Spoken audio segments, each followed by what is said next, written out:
Can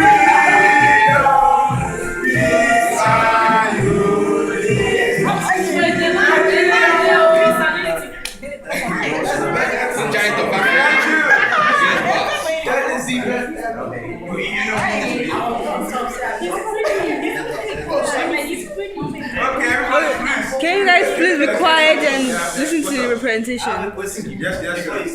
So, before you guys sing your national anthem, you eat fufu? Okay. Tell me, bro. Tell me. Let me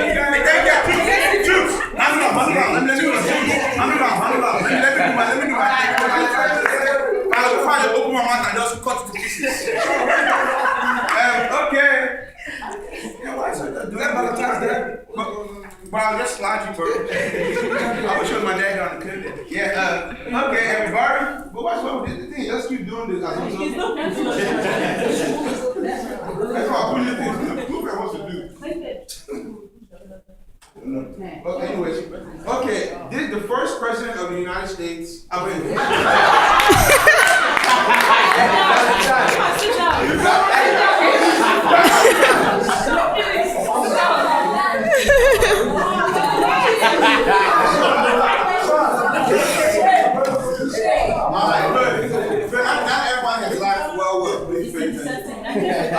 I said the same thing about the time. Please pay attention. Okay. The first president of independent Nigeria is Nnamdi Azikiwe. Okay, he was born November 16, 1904. Around the same time, no, my grandmother was born before him. Okay. Okay. Nnamdi Azikiwe attended various grammar and high schools in Nigeria. In after school on the Calabar, Lagos. Yeah, please, y'all pay attention, please. Okay, and he also studied in the United States. He went to Howard University, where not a lot of people know, but he pledged a fraternity, and he's actually a Sigma, Phi Beta Sigma. So he pledged, yeah, bro. I'm going to be a Sigma, bro. But yes, he went to Howard University. He went to Gold Coast, where he found a newspaper and was mentor to Kwame Nkrumah. Yes. Gold Coast. Yes. My president mentored your president. Eh? Oh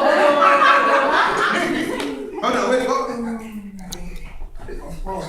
Can we please continue?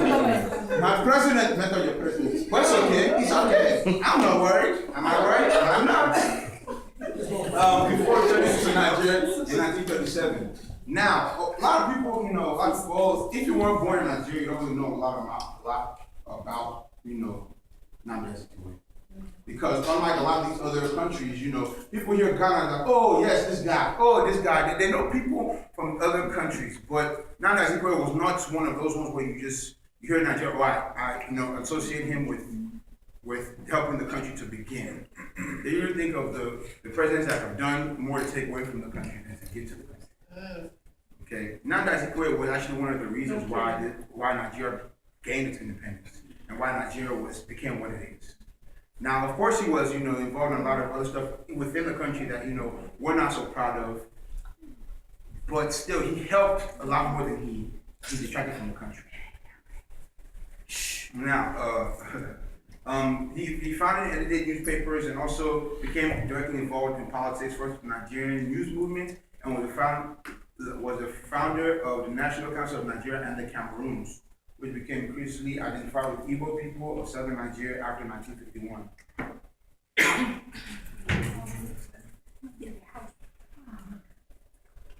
Okay. Azikiwe did him here. He's a good-looking man for that time. Igbo people are very good. Hey, please.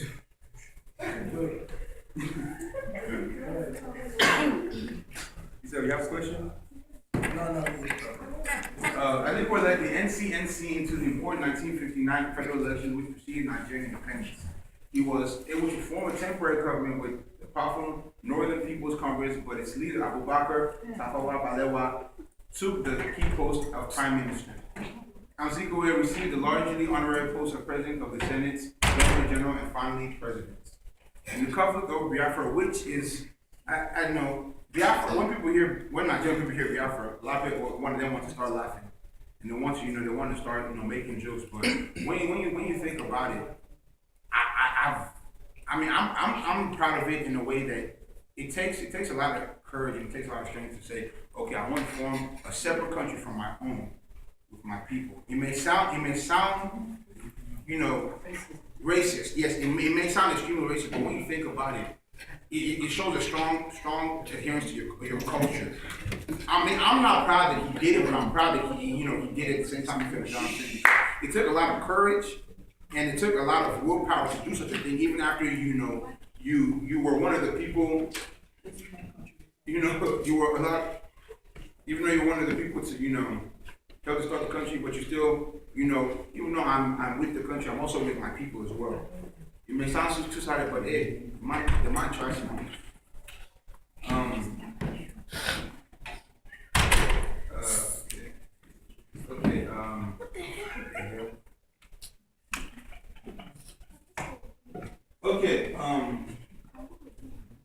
Azikiwe first backed his fellow Igbo, which was to win recognition from Biafra with the help of fellow African countries, but however, realizing the hopelessness of the effort, he threw support into it, the federal government. Like I said, he tried. He did his best, but with everything, you have to realize when something you're doing is not going to work. And, hey, man, I'll go to people how we catch your dog in peace. Azikiwe was often at odds with Obafemi Awolowo, a political rival who did not agree with his attempts to form coalition alliances with other ethnic groups, particularly those from the north. In Nigeria, there's a lot of racial tension between the people in the country. With the Hausas in the north, the Igbos, Yorubas, everybody. I've yet to see inside of Nigeria a very, very peaceful gathering where you can have Hausa people and Igbo people and Yoruba people, and it's very peaceful because one of my uncles said with his own mouth, he said he would never. One of my uncles said with his own mouth, he said that I will never, till the day I die, eat in the same place in the Hausa man.